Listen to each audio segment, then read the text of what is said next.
Hello दोस्तों, मेरा नाम है अक्षय और welcome to my YouTube channel. हम आज देखने वाले हैं हंटर 350 का ओनरशिप रिव्यू। उससे पहले हम जानते हैं कि हंटर 350 का स्पेसिफिकेशन क्या है। तो ये नए वाले हंटर 350 है और रॉयल एनफील्ड ने इसे एक साल पहले लॉन्च किया है विद अपडेटेड वर्जन। तो ये Hunter 350 CC 20.2 bhp horse power और 27 न्यूटन ऑफ टॉर्क देता है। इसमें क्या क्या चेंजेस किए गए हैं? तो इसमें चेंजेस किए गए हैं, ये जो कि है मेन चेंज है कि स्लीपर क्लच, इसमें स्लीपर क्लच ऐड कर दिया है कंपनी ने, जो कि अभी मीटर 350 में भी डाला जा रहा है और हर एक गाड़ी में स्लीपर क्लच आने लगा है रॉयल एनफील्ड के। और सेकेंडली सस्पेंशन पे इन्होंने अच्छा खासा वर्क किया है। पहले की जो स्टीप सस्पेंशन है, जो कि बहुत सारे कंप्लेंट्स आ रहे थे, तो रॉयल एनफील्ड ने इस पर वर्क किया है। और थर्ड थिंग, इसका सीट, ये जो सीट है, ये सीट अभी बहुत मुलायम कर दिया है और काफ़ी बेहतर कर दिया गया है for the touring purpose as well. ये है हंटर 350 का हम ओनरशिप रिव्यू आज करने वाले हैं। ये है मेरे दोस्त की गाड़ी है और हम उससे जानेंगे कि ये गाड़ी कैसी है, एक साल से कैसा परफॉर्म कर रही है और इसका क्या सर्विस है और क्या कॉस्टिंग चल रही है और इसे कितने में गाड़ी गिरी है। तो आइए जानते हैं हम इसे प्रोज और कॉन्स मेरे दोस्त नरसिंह से। तो तब तक के लिए आप थोड़ा सिनेमैटिक शॉट्स एंजॉय कीजिए।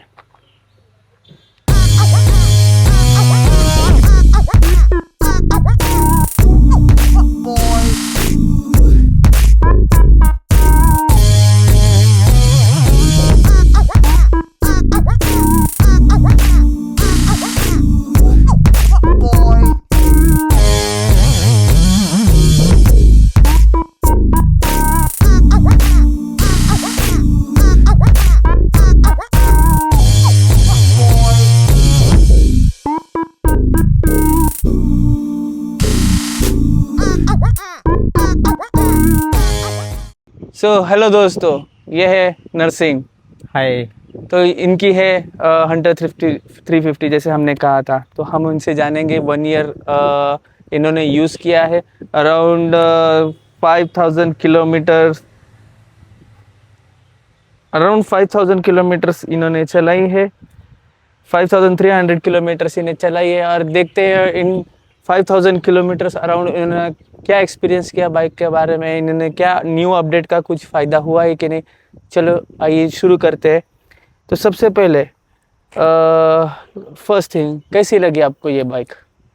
मैंने वैसे तो मार्केट में बहुत सी बाइक देखी थी, रॉनिन टीवीएस की और मेटियोर 350 भी देखी थी। बट हंटर 350 चूज़ करने का एक ही मकसद था, क्योंकि जैसे मेरी हाइट 5.4 है, तो मेरे हाइट के लिए तो ये एकदम सही है।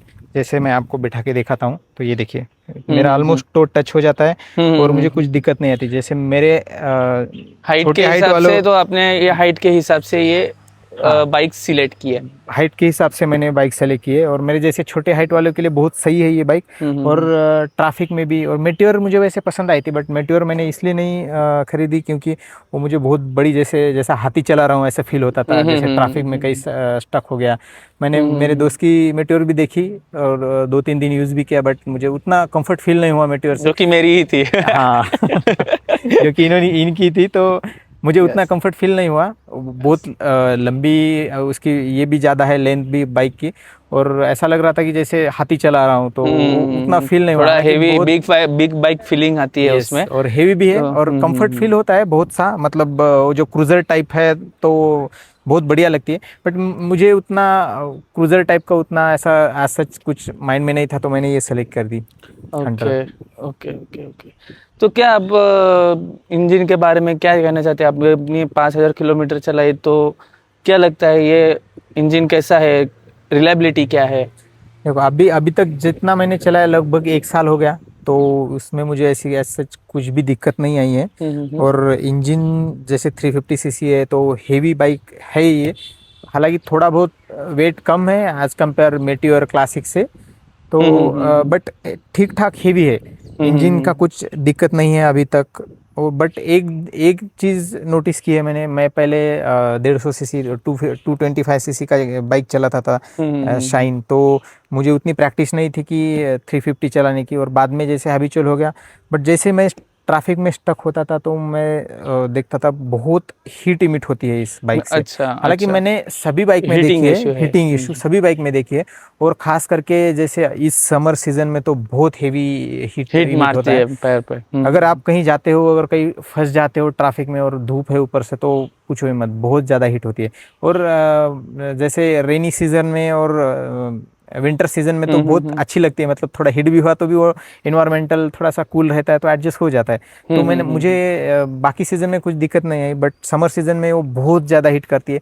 आप दोपहर में बाहर चला ही नहीं सकते बाइक, कौन सी भी, यही नहीं हंटर ही नहीं, बाकी कौन सी भी 350 या उसके ऊपर की सीसी की बाइक रहने दो, क्योंकि इसमें जैसे एयर कूल इंजन आता है तो उतना इफिशिएंट नहीं रहता जितना लिक्विड कूल या ऑयल कूल इंजन रहता है। तो एयर एटमॉस्फेयर भी उतना हीट ही रहता है, उसमें भी टेम्परेचर अराउंड 36, 35, 39, अभी तो 40 के पार भी चला चला जा रहा है अभी समर के सीजन में। तो बाहर का टेम्परेचर ऑलरेडी ज़्यादा है और वो उतना कूल इफिशिएंट नहीं होता हाँ, तो ये लॉन्ग स्ट्रोक इंजन है, उसके वजह से कंपनी लिक्विड कूल नहीं देती है, तो इनका पावर एक्सट्रैक्शन और टॉर्क ज़्यादा होता है, तो हाँ, बट वो उसी कहीं के ना लिए कहीं, बनी है। बट मुझे लगता है कि कहीं ना कहीं रॉयल एनफील्ड वालों ने तो ये तो सोचना चाहिए कि 350 में भी लिक्विड कूल इंजन देना चाहिए, जैसे कि बाकी इसमें आता है। अब जैसे ये देखते हो महिंद्रा का ESD, आपको पता है, रोड स्टार, या बट वो शॉर्ट उसमें स्ट्रोक इंजन है, इसके वजह से वो देते हो हैं। सकता है वो टेक्नोलॉजी अलग अलग है, हर एक बाइक की, हर एक कंपनी की अलग अलग यस टेक्नोलॉजी यस। रहती है उसकी वजह से। बट मुझे आज सच का दिक्कत नहीं आई, बहुत प्यारी बाइक है, सिटी में बहुत कंफर्ट फील होता है। आप यूं कहीं पे भी कट मार के कहीं से भी निकल जा सकते हो, ट्रैफिक मतलब में 80 अटके के तो भी 180 kg आपको ज़्यादा फील नहीं होता है, ज़्यादा फील आप नहीं होता। चला सकते हो। हाँ, एजिलिटी बहुत अच्छा है यस इसका। यस, उसका और इसका वेट बॉडी रेशो जो है बहुत सही से मेंटेन किया है। अगर आप ऐसे देखते हो, मेरे जैसा शॉर्ट हाइट वाला भी आराम से चला सकता है ये देखो। और शीट हाइट भी उतनी ज़्यादा नहीं है, अराउंड 790 mm शीट हाइट है, तो उतना फील नहीं होता कि ठीक है। बाकी अगर बाकी 350 cc में जाओगे आप तो थोड़ा सा हाइट ज़्यादा है। दूसरे बाइक में देखते हो तो TVS में, रॉयल एनफील्ड का भी थोड़ा सा कम है हाइट, बट वो मुझे बाइक उतनी पसंद नहीं आई, जो उतना फील नहीं देती है फील नहीं कि देती है जो कि रॉयल एनफील्ड की बाइक फील देती है। यस। तो इस ये वो वजह है मैंने ये बाइक परचेस की। अच्छा अच्छा। तो अभी इसमें नए अपडेट्स आए वाले हैं, हेडलाइट न्यू है, सस्पेंशन न्यू है और सीट भी न्यू है।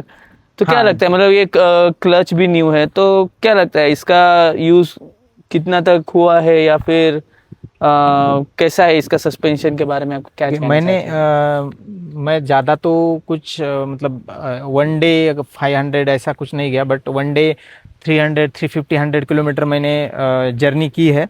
तो हाँ, सस्पेंशन एज पर प्रीवियस हंटर उन्होंने थोड़े स्मूथ किए हैं।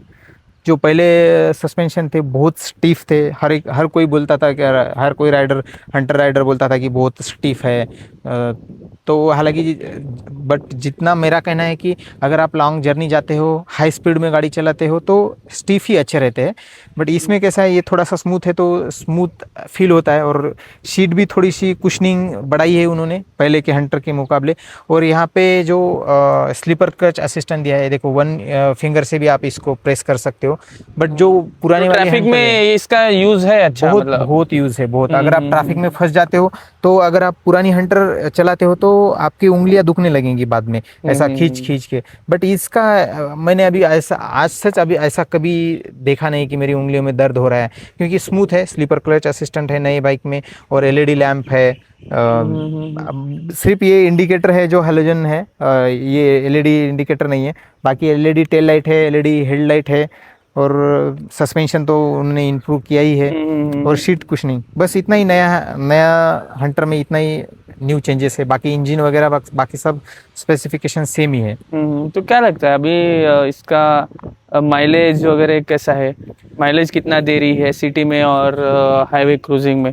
मैंने वेरियस पेट्रोल से माइलेज निकाला है। मैंने भारत का यूज़ किया, HP का यूज़ किया, और इंडियन ऑयल भी यूज़ किया है, नायरा का भी यूज़ किया। मैंने वीडियो भी हाल अभी अपलोड किया है मैंने मेरे यूट्यूब चैनल में, आप देख सकते हो।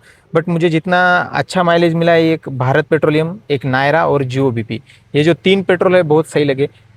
तो मैं ऑलमोस्ट मैंने टैंक फुल करके मैंने चेक किया, तो मुझे हाईवे और नियर अबाउट क्रूजिंग, ऑफिस, थोड़ा बहुत ट्रैफिक, तो ये सब मिला के मुझे अराउंड 40 किलोमीटर का माइलेज मिला है इससे, हंटर से तो काफ़ी बढ़िया है, 40 किलोमीटर माइलेज मतलब अभी इस पे 350 सीसी से क्या ही एक्सपेक्ट हाँ, करेंगे? तो ये भी एक्सपेक्ट नहीं था 40 का मुझे। माइलेज दे रहा है तो that is more than expected actually. Yes, मुझे ये भी एक्सपेक्ट नहीं था कि वो 350 सीसी 40 तक देगा। जहाँ तक मैं सुनता था कि जो पुरानी हंटर लवर है वो बोलते थे कि 25 का माइलेज देती है, 28 का माइलेज देती है, बट मुझे तो अच्छा माइलेज मिला है अभी तक, तो 40 का मिला है। और इंडियन ऑयल का मैंने ट्राई किया और एचपी सिटी का में ट्राई कितना किया। देता है? सिटी में भी अराउंड 38 39 ऐसा अराउंड मिल ही जाता है। अच्छा और अच्छा। एक ही जब मैंने एचपी का ट्राई किया तो एचपी से ही मुझे बहुत कम माइलेज मिला है, जो कि 36 अराउंड पर लीटर 36 ऐसा मुझे माइलेज मिला था।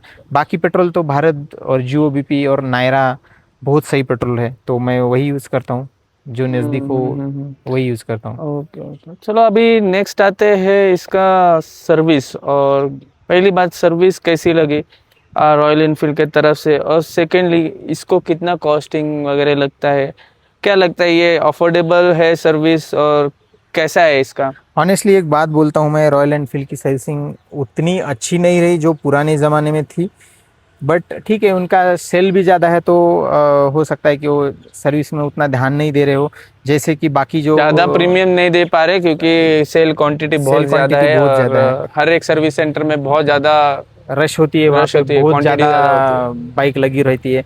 बट जैसे आपकी अगर फ्री सर्विसिंग है, अभी मेरी तो फ्री सर्विसिंग चालू है, तो मुझे फर्स्ट सर्विसिंग में अराउंड 900 रुपीज़ चार्जेस मिले थे। सेकंड सर्विसिंग में मुझे थोड़े ज़्यादा लगे, अराउंड 2600 अराउंड, क्योंकि मेरा वो गैस्केट उन्होंने डलवाया था, वो जो इसका नॉइज़ आता है टैपेट सेटिंग का, सेटिंग का। टैपेट सेटिंग का थोड़ा सा नॉइज़ आ रहा था, तो उन्होंने सेटिंग किया और उसकी वजह से वो इंजन ये जो कूलेंट का ये कैप है वो निकालना पड़ता है, और एक गास्केट आता है 700 अराउंड 700 रुपये का। तो मिला के सारा और इंजन ऑयल भी टॉपअप किया तो 2600 अराउंड मुझे आया था। अभी थर्ड सर्विसिंग बाकी है, देखते हैं कितना आता है, बट हाँ 2000 के नीचे ही आता है अच्छा, मोस्टली तो। तो it's mostly affordable seems to be. हाँ बिल्कुल बिल्कुल, बहुत अफोर्डेबल बाइक है, आप कंसिडर कर सकते हो।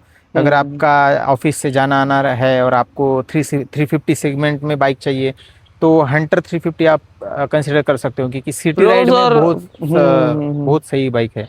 सो आपको क्या लगता है फिर, क्या है इसके प्रोज? प्रोस तो ये है कि बाइक सिटी राइड में बहुत कंफर्ट फील देती है, और आप अगर ट्रैफिक भी रही तो कि जैसे इसकी ज़्यादा लेंथ भी नहीं है, तो आप यूं कट मार के कहीं से भी निकल जा सकते हो, किसी भी गली में से निकल जा सकते हो इजीली आराम से, और उतना एजिलिटी है, एजिलिटी है, एजाइल है।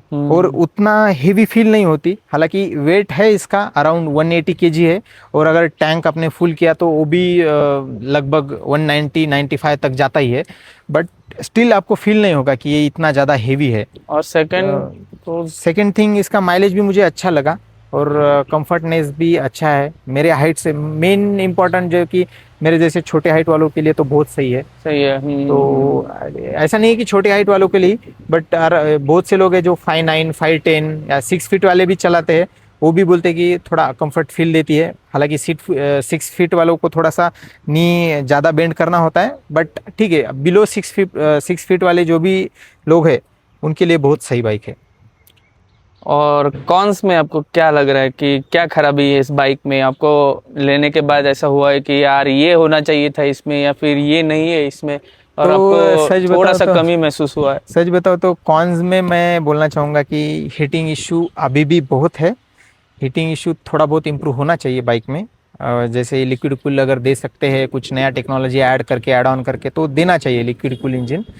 बट हीटिंग इशू तो बहुत प्राइमरी है, और बहुत ज़्यादा हीटिंग इशू आता है। सेकेंड थिंग, बोलते हैं सब कि सीट कुशनिंग थोड़ा बड़ा है, बट मैं जब लॉन्ग जर्नी में था तो मैं और मेरा भाई दो थे बाइक पे, तो मैं पीछे बैठा था, तो ये इतना ये जो सीट का ये क्या बोलते हैं इसको, जो सिलाई का होता है सीट का ऊपर के कपड़े का, तो इतना दर्द देने लगता है बीच बीच में।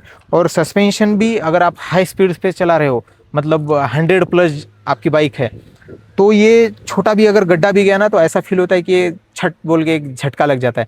100 के नीचे अगर बाइक रही तो सस्पेंशन ठीक ठाक काम करते हैं, बट 100 के ऊपर चले गए ना तो सस्पेंशन एकदम तो स्टिफ हो जाते हैं स्टिफ हो जाती है। और आपको फील होता है, हर एक झटका फील होता है।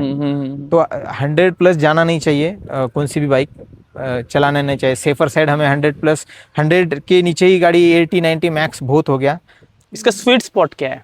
स्पीड मैंने अब तक 110 नहीं, बट स्वीट स्पॉट की उस स्पीड पे चलाने के वक्त आपको बहुत अच्छा लगता है गाड़ी? हाँ, या इट्स कूल। हाँ, एक 90 टू 80 किलोमीटर, अच्छा, वो जो है आप बोल सकते हो, या फिर 70 टू 90, उतना जो स्वीट स्पॉट बोलते हैं आप, उसमें बहुत गाड़ी मक्खन जैसी चलती है। आपको फील नहीं होता कि आप 90 पे चला रहे हो, ऐसा फील भी नहीं होगा, और वाइब्रेशन भी ना के बराबर रहते। 90 के ऊपर जाते हो तो थोड़े बहुत वाइब्रेशन आने लगते हैं, बट मैनेजेबल होते हैं। बट 100 के ऊपर तो ऑब्वियसली आपको फील होता है हर एक वाइब्रेशन।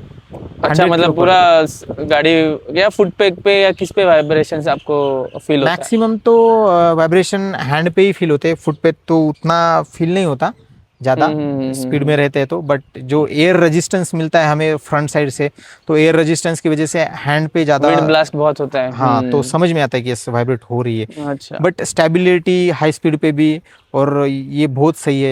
ऐसा नहीं है कि कोई हेवी व्हीकल आके चला गया एकदम क्रॉस हो गया, जैसे हेवी ट्रक रहते हैं तो उसकी एयर का झटका लग के आपको इम्पैक्ट, स्टेबिलिटी है गाड़ी में, ऐसा नहीं होता। बहुत स्टेबल गाड़ी है, स्टेबिलिटी है गाड़ी में। और एक अगर पता नहीं उन्होंने क्यों ये टायर छोटा बनाया है इसका, बट अगर इम्प्रूव किया जाता तो थोड़ा, जैसे मेटियोर का टायर है तो वैसा भी थोड़ा उसका व्हील अगर ज्यादा डायमीटर बड़ा आया था, अच्छा होता था, तो फील ज्यादा लगा, ज्यादा कंफर्ट फील देता था। अभी तो आपने ये हैंडल बार राइजर्स लगाया है, तो फिर अब आपने ये क्यों लगाया है? और हाँ, तो ये लगाने का मेन पर्पस था, अभी मेरा जैसा हाइट है 5.4। मैं हाइट का क्यों बार बार जिक्र करता हूँ, क्योंकि बहुत से लोगों का यही क्वेश्चन होता है। और आपकी हाइट अगर छोटी है तो आपको थोड़ा आगे ज़्यादा झुकना पड़ता है, हाइट थोड़ी बड़ी है तो हो सकता है कि आपका हैंड का कुछ सेंटीमीटर, 1-2 सेंटीमीटर थोड़ा ज़्यादा है हाइट वालों का, तो उतना अनकंफर्टेबल फील नहीं होता। बट मुझे थोड़ा सा अनकंफर्टेबल फील होता था और मुझे ज़्यादा झुकना पड़ता था ऐसे सामने, तो ये शोल्डर पे प्रेस आता था और पेन होता था अगर लॉन्ग जर्नी पे हो कहीं पे। तो मैंने ये एंगुलर क्या बोलते हैं, एंगुलर हैंडल बार राइजर मैंने लगाए हैं, जो कि काफ़ी कंफर्ट फील करते हैं और मुझे एज सच उतना तकलीफ नहीं हुई जैसे पहले होती थी बाय डिफॉल्ट। तो अभी अच्छा फील करता हूँ, तो अच्छा, ठीक है, उसकी वजह से मैंने, वही मेन पर्पस था कि हैंडल बार राइजर लगाने का। ओके, ठीक है। Thank you Narasimha for your good review. It was nice meeting you, and अपने बाइक के बारे में बहुत अच्छा खासा इन्फॉर्मेशन दिया रहा है। आई होप कि हमारे सब्सक्राइबर्स को ये इन्फॉर्मेशन हेल्पफुल लगे और इनको रिव्यू अच्छा लगेगा। तो थैंक यू, और लाइक और सब्सक्राइब करना मत भूलना दोस्तों। चलो तब तक के लिए बाय, मिलते हैं हमारे नेक्स्ट वीडियो में, और सब्सक्राइब करना मत भूलना आकी चैनल और ऑटो आर्मर टेक।